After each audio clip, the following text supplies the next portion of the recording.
It's the second time Jacqueline Johnson cried next to her son Kendrick's grave. The first time he was being lowered into the ground.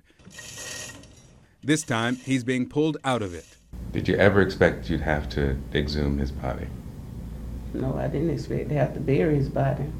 In June, Kendrick's body was sent to Florida. The Johnsons hired Dr. Bill Anderson to conduct an independent second autopsy.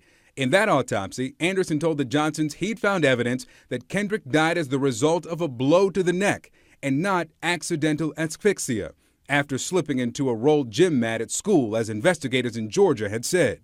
But what Dr. Anderson did not find shocked them. When we got the body for the second autopsy, that organs, the heart, lungs, liver, etc., were not with the body. The brain? The brain, they were all absent. Every organ from the top of Kendrick's head to his pelvis gone, and his family had no idea. We have been let down again. And when we buried Kendrick, we thought we was burying Kendrick, not half of Kendrick. I'm not sure at this point who did not return the organs to the body, but I know when we got the body, the organs were not there.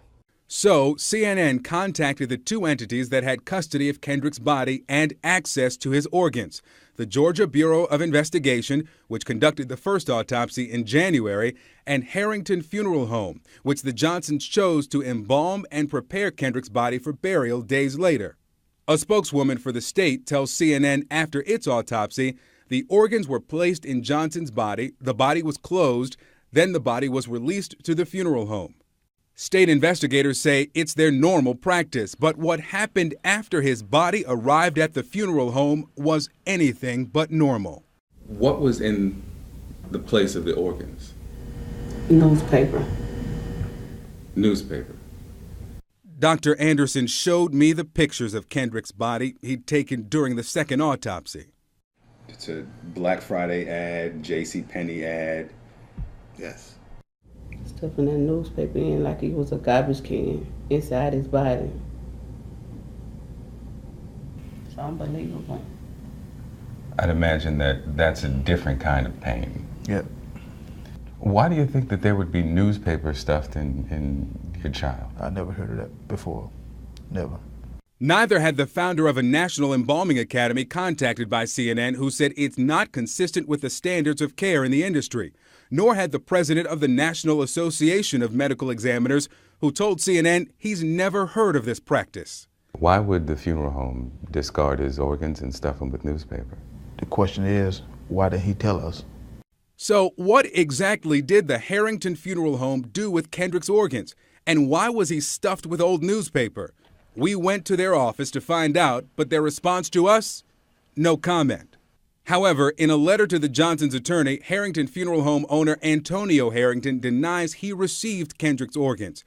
He writes in part, his internal organs were destroyed through natural process and henceforth were discarded before the body was sent back to Valdosta. It's another disappointing answer for parents determined to know what happened to their son before and now after his death. And they admit they're struggling. Unbearable, just about. Only thing that wakes you up in the morning is just to keep pushing. Victor Blackwell joins us now. This is unbelievable. Newspaper inside this young man's body. I understand there's an investigation into where Kendrick Johnson's organs went and why. What do we know about it? Well, Anderson, we contacted the Georgia Secretary of State's office because they issued licenses to funeral homes. We wanted to check on the history of Harrington Funeral Home. And when we told them why we were calling, they decided that they too wanted to know where are Kendrick Johnson's organs, and they wanted to know more about this process, this practice of stuffing bodies with newspapers, something that they'd never heard of either. How was the family's autopsy doctor able to determine the cause of death then?